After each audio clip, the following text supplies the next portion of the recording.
Hello friends, so this is your educator Vibhu Prasad Ratha and you are watching Biology by Vibhu.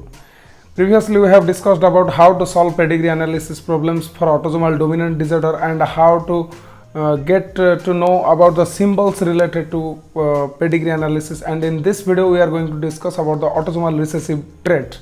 So keep watching this video till the end to get all the details, and thank you. So let's start the video. for pedigree analysis for autosomal recessive trait. So सबसे पहले character को समझना है, जैसे कि हमने कल देखा था वैसे आज भी है कि हमें कैरेक्टर को समझना है. जब हम कैरेक्टर्स को समझ जाएंगे तब हम पेडिग्री को सॉल्व कर सकेंगे. देखिए, तो कैरेक्टर्स कुछ ऐसे है कि जब ऑटोसोमल रिसेसिव के बारे में हम बात कर रहे हैं तो मैं आपको पहले दिखा देता हूँ कि डिजीज जो है वो रिसेसिव होगा. मतलब कि जब रिसेसिव यानी कि होमोजाइगसली रिसेसिव जब एक्सप्रेस होगा तभी डिजीज एक्सप्रेस होगा. लेकिन अगर कुछ भी डोमिनेंट फैक्टर यहाँ पर आ गया तो वहाँ पर जैसे कि इस तरह का केसेस में या फिर इस तरह का केसेस में डिजीज आप नहीं देख सकते हैं. सिर्फ आप इसी केसेस में डिजीज देख सकोगे.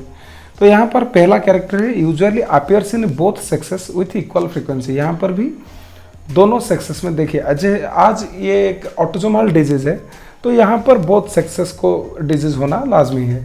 लेकिन यहाँ पर क्या देखा जाता है कि यहाँ पर जनरेशन स्किप होता है. जो आप सेकंड पॉइंट में देख रहे हो, it tends to skip the generation.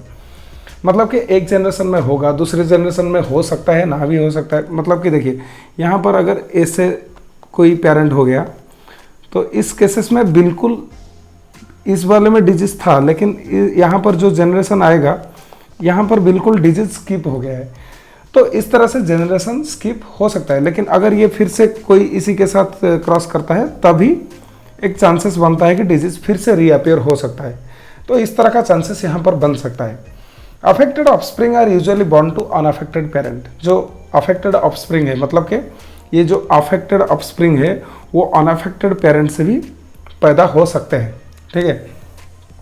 When both parents are heterozygous approximately 1/4 of their offspring will be affected. देखिए, अगर इसी केसेस को हम देखें तो यहाँ पर अगर हम एक पुनेट स्क्वायर ड्रॉ करते हैं तो ये कुछ इस तरह का शो करेगा. तो अगर हम इस तरह से इसको देखें तो यहाँ पर ये एक ऐसा बनता है, फिर यहाँ पर ऐसे बनता है, यहाँ पर भी ऐसे बनता है और ये ऐसे हो जाता है. तो इसी केसेस में हम डिजीज देख सकते हैं. लेकिन ये जो 3 केसेस है, 1 2 3, इन 3 केसेस में हम डिजीज नहीं देख सकते. सो इसीलिए ये कहा गया कि अगर पेरेंट्स हेट्रोजाइगस हो तो यहाँ पर 1/4 चांसेस बनता है कि यहाँ पर ऑफस्प्रिंग को डिजीज हो सकेगा.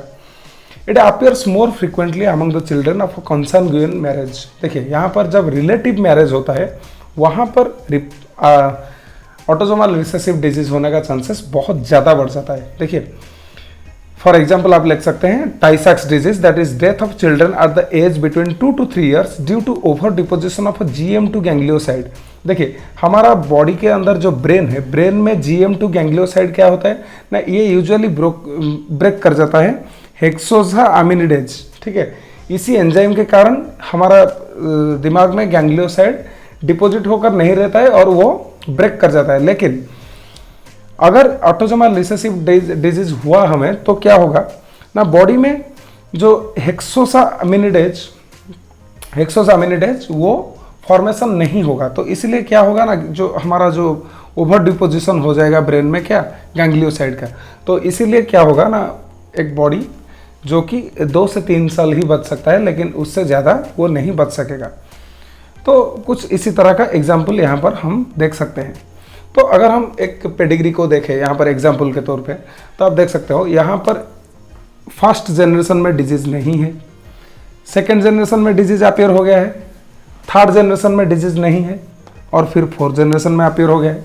तो इसको आप इस तरह से एनालिसिस कर सकोगे. देखिए, सबसे पहले मैंने कहा कि जब ऑटोसोमल रिसेसिव होता है तब हम कैपिटल ए या फिर स्मॉल ए को यूज़ करते हैं, एक्स को यहाँ पर हम यूज़ नहीं करते. तो देखिए, यहाँ पर डिजीज 3 नंबर में डिजीज दिखाई दे रहा है, लेकिन 2 या फिर 4 में डिजीज नहीं है. तो इसीलिए ये शो कर रहा है कि जो पहले वाले ऑफस्प्रिंग्स जो पेरेंट्स थे वो हेटेरोजाइगोट्स थे. ठीक है. अगर वो होमोजाइगस होते तो यहाँ पर कहीं पर भी डिजीज नहीं होगा. देखिए, अगर ये ऐसे हो जाता capital A capital A capital A capital ए, तो यहाँ पर किसी को भी डिजीज नहीं होगा। लेकिन जैसे कि आप देख सकते हो यहाँ पर 3 नंबर का जो सेकेंड जनरेशन का जो थर्ड ऑर्गेनिज्म है उसको डिजीज हुआ है, इसीलिए यहाँ पर हेटेरोजाइगोट्स हम पेरेंट्स का कंसिडर करेंगे। तो इसीलिए यहाँ पर 3 नंबर में आप स्मॉल ए देख सकते हो, लेकिन जो 2 नंबर है यहाँ पर आप कैपिटल ए स्मॉल ए देख सकते हो और यहाँ पर भी कैपिटल ए स्मॉल ए देख सकते हो। देखिए यहाँ पर हम कैपिटल ए क्यों नहीं लिखेंगे, यहाँ पर हमें देखना है कि जो 4th वाला जनरेशन है वहाँ पर डिजीज रीअपियर हुआ है। अगर डिजीज रीअपियर हुआ है इसका मतलब ये है, देखिए ये जो 1 नंबर है या फिर ये जो 5 नंबर है, ये लोग बाहर से आए हैं तो इनका जेनेटिक हमें पता नहीं है, इनको हमें कंसिडर करना पड़ेगा, ये ऐसा कंसिडर करना पड़ेगा। क्यों? क्योंकि डिजीज यहाँ पर अपियर हुआ है, ठीक है, इसीलिए।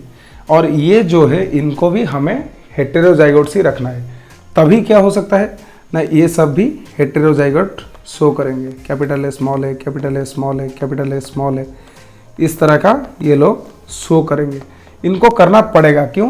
क्योंकि यहाँ पर हमें स्मॉल ए दिखाना पड़ेगा। तो यहाँ पर स्मॉल ए कैसे आ सकता है, जब ऐसा ही कंडीशन हो तभी। आप देख सकते हो यहाँ पर कैपिटल भी ए हो सकता है, कैपिटल ए स्मॉल ए भी हो सकता है, कैपिटल ए स्मॉल ए भी हो सकता है, लेकिन यहाँ पर स्मॉल ए जरूर होगा, ये कंपलसरी है, ठीक है। और देखिए यहाँ पर एक कंसंगुइस मैरिज भी हुआ है, ये दोनों फास्ट कजिन है लेकिन कजिन अपने आप में मैरिज कर दिए हैं, तो यहाँ पर एक डिजीज शो करना कंपलसरी है। तो यहाँ पर आप देख सकते हो ये सब कैरेक्टर्स फुलफिल हुआ है। जैसे कि यहाँ पर पहला कैरेक्टर था, it usually appears in both sexes with equal frequency. आप देख सकते हो यहाँ पर मेल में भी अफेक्टेड हुआ है, फीमेल में भी अफेक्टेड हुआ है। It use to tend skip generation, देखिए यहाँ पर जनरेशन भी स्किप हुआ है, पहले जनरेशन में नहीं था, थर्ड जनरेशन में नहीं था। यहाँ पर affected offspring are usually born to unaffected parent, देखिए यहाँ पर पेरेंट्स अफेक्टेड नहीं थे लेकिन उनके बच्चे अफेक्टेड हो गए। यहाँ पर आप देख सकते हो when both parents are heterozygotes approximately 1/4 of the offspring will be affected. देखिए यहाँ पर भी हेटेरोजाइगोट्स लिया गया था, यहाँ पर भी हेटेरोजाइगोट्स लिया गया था, लेकिन यहाँ पर डिजीज आ गया, तो 1/4 चांसेस बनता है कि यहाँ पर डिजीज हो सकता है। Appears more frequently among the children of consanguineous marriage, देखिए यहाँ पर भी कंसंगुइस मैरिज हुआ है फर्स्ट कजिन में, इसीलिए हमें यहाँ पर एक डिजीज दिखाई दिया है। तो ये सारा का सारा पॉइंट्स यहाँ पर ये फुलफिल कर रहा है, तो आप यहाँ से पता लगा सकते हैं। और यहाँ अगर आप इस कैरेक्टर्स को याद रखो, ये जो कैरेक्टर्स यहाँ पर लिखा गया है, अगर आप उस कैरेक्टर्स को याद रख लो तो यहाँ पर आप इसको सॉल्व करने का जो क्या है आपके अंदर कैपेसिटी आ जाएगा, मतलब कि आप कैपेबल हो सकोगे। सो इसी के साथ ये वीडियो ख़त्म हो रहा है, बहुत ही कम समय के लिए था। Thank you so much for watching this video, and if you like my dedication then do follow, like and subscribe to the channel, and yes, don't forget to watch these 2 videos also in the end screen options. Thank you.